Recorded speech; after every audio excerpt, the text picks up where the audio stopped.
की लड़की अपने सहेलियों के साथ बैठी हुई और उनसे बातें कर रही थी, उनसे कह रही थी कि जब मेरी शादी होगी तो मैं अपने जो ससुराल वाले होंगे उनको बहुत प्यार दूंगी, उनकी खूब ढेर सारी सेवा करूंगी, उन्हें कोई शिकायत का मौका कभी नहीं दूंगी, उनके घर का सारा काम मैं करूंगी, उनको कोई काम नहीं करने दूंगी।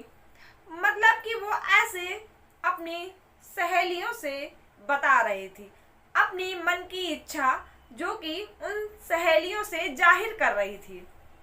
कुछ दिन बीतते और उसके बाद उस लड़की की, जो कि 16 साल की होती, और उसकी माँ बाप उसकी शादी कर देते। शादी के बाद उसके साथ कुछ ऐसा होता कि जब ये घटना सोशल मीडिया पर वायरल हुई तो हर कोई इस घटना को जानकर हैरान हो गया कि आखिर ऐसा कोई कैसे कर सकता है। तो क्या हुआ था इस लड़की के साथ,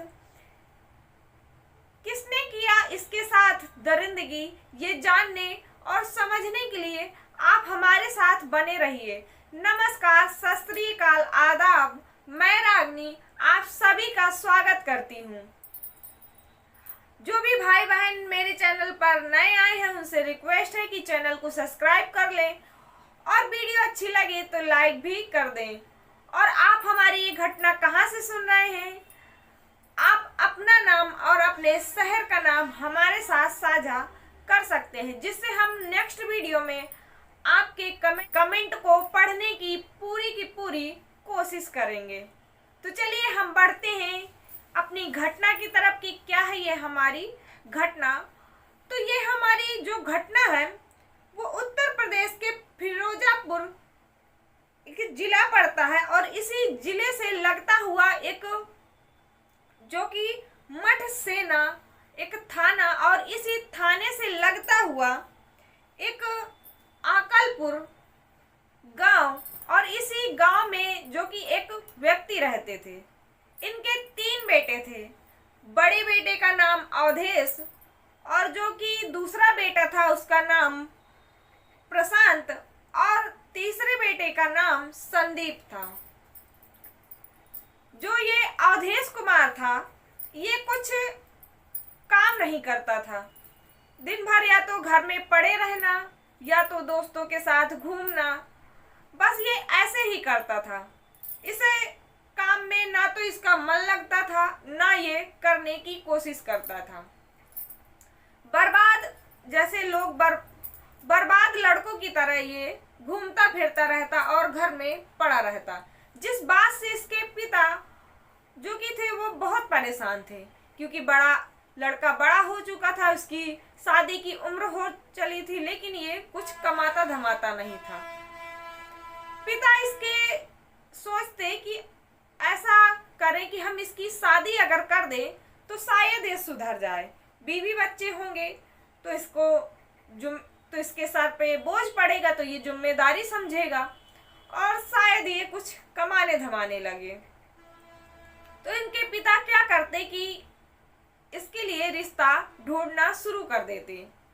उन्हीं में से इसके लिए काफी रिश्ते आते। उन्हीं में से एक रिश्ता आता, जो कि ये रिश्ता था इटावा का एक रिश्ता आया। तो इनको वो रिश्ता पसंद आया। लड़की का नाम रेशमा था और लड़की बेहद खूबसूरत थी। इसके पिताजी देखते तो इसके पिताजी को वो रिश्ता पसंद आता।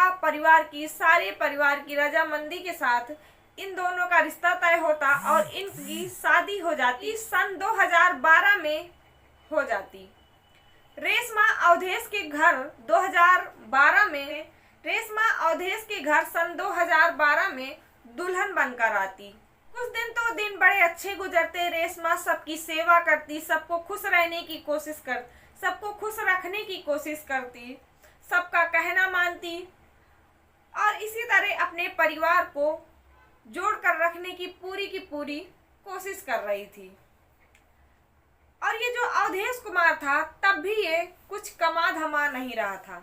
जब भी इसे पैसे की जरूरत पड़ती ये रेशमा से कहता कि मुझे पैसे दे दो। और जो ये रेशमा थी वो अपने पति को परमेश्वर मानती थी और जो भी उसके पास पैसे होते थे इस अवधेश कुमार को दे देती थी।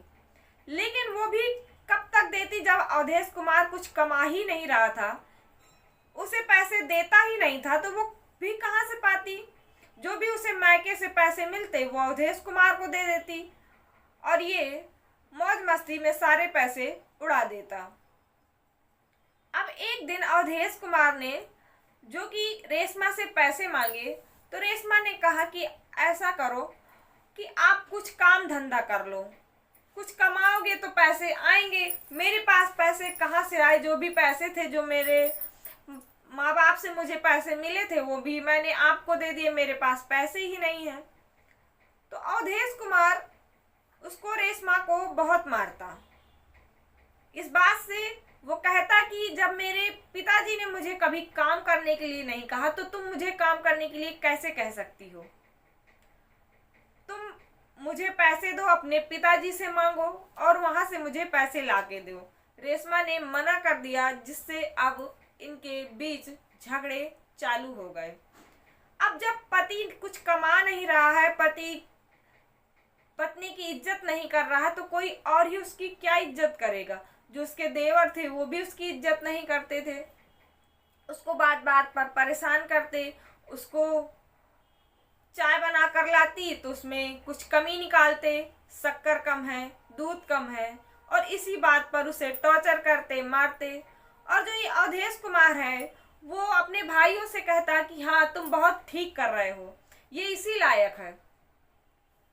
अब ये सह रही थी सब कुछ, सबकी सहने की कोशिश कर रही थी, घर को चलाने की कोशिश कर रही थी।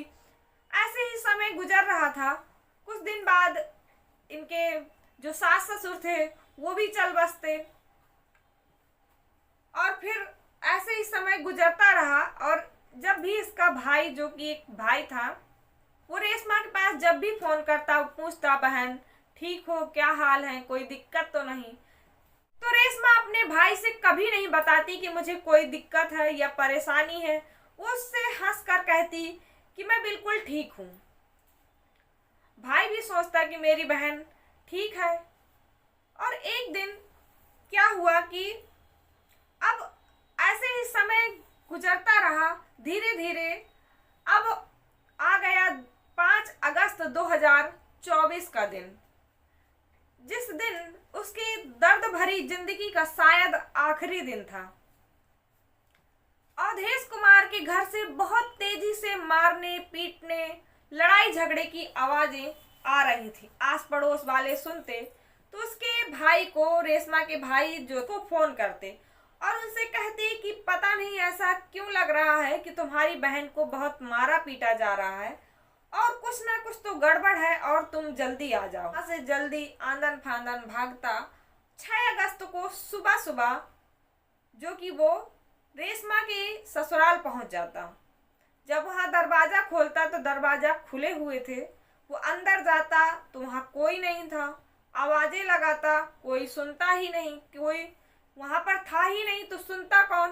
थोड़ा और अंदर जाता, वहां भी देखता, लेकिन वहां भी कोई नहीं। और अंदर जाके वो अपने बहन के जो बेडरूम था वहां जाता तो वहां क्या देखता कि जो उसकी बहन वो बेसुध अवस्था में पड़ी हुई है। उसको वो देखता तो उसकी सांसें नहीं चल रही थी। वो फिर भी उस अरविंद क्या करता कि अपनी बहन को उठाकर और नजदीकी हॉस्पिटल, जिसका नाम रामा सेंटर, वहां ले गया। वहां जब डॉक्टरों ने देखा तो बताया कि आपकी बहन दुनिया छोड़कर जा चुकी है। तभी वहां के जो थाने फोन लगाया जाता, इस मामले की सूचना दी जाती, तो वहां से एसपी सर्वेश कुमार मिश्रा वहां से आते, इस मामले की छानबीन करते और बॉडी को अपने कब्जे में लेते और पोस्टमार्टम के लिए भेज देते। अब एसपी सर्वेश कुमार ने अरविंद कुमार से पूछताछ करना स्टार्ट कर दी। अरविंद ने बताया कि सर, मैं इसका भाई हूँ, ये मेरी बहन है। और 5 अगस्त को मेरे पास मोहल्ले वालों ने फ़ोन किया था कि तुम्हारी बहन को बहुत टॉर्चर किया जा रहा है, परेशान किया जा रहा है और तुम जल्दी आ जाओ। मैं वहाँ से आंदन फांदन भागा और यहाँ जब आया तो यहाँ घर में कोई नहीं था। मेरी जो कि बहन विशुद्ध अवस्था में पड़ी हुई थी और मैं उसको लेकर हॉस्पिटल आ गया। 2012 में अवधेश कुमार से मेरी बहन की शादी हुई थी। इसके 2 भाई हैं और जो इसके माँ बाप थे वो दुनिया छोड़कर जा चुके हैं। अब जब पूछताछ करने के बाद पुलिस अपने तरीके से छानबीन करती, तभी जो कि पोस्टमार्टम रिपोर्ट आ जाती। ये जो पोस्टमार्टम रिपोर्ट थी वो बेहद चौंकाने वाली थी। उसके पोस्टमार्टम करते समय जो महिला थी, इसके पेट से 8 इंच का बेलन निकला जिससे रोटी बेलते हैं और यही इसकी मृत्यु का कारण था, ये बेलन। अब सारे लोग परेशान, पुलिस वाले परेशान कि इसके पेट में बेलन गया तो गया कैसे। अब पुलिस उसकी मोबाइल की लोकेशन से इस अवधेश कुमार को पकड़ती, इसके भाइयों को पकड़ती और जब इससे पूछताछ करते तो ये अवधेश कुमार एक कहानी सुनाता। 5 अगस्त को यह अवधेश कुमार जो कि अपने दोस्तों के साथ पी खा के आया, उसके बाद अपनी पत्नी रेशमा को बहुत मारा पीटा, उसे बेड से बांध दिया और बांधने के बाद उसके साथ संबंध बनाया। संबंध बनाने के बाद उसके प्राइवेट पार्ट से बेलन अंदर डाल दिया जिससे उसकी मृत्यु हो गई। उसके बाद ये अपने भाइयों को लेकर वहां से फरार हो गया।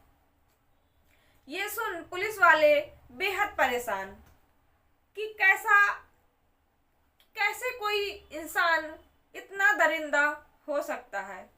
तो ये घटना मैंने आपको समझाने की पूरी कोशिश की।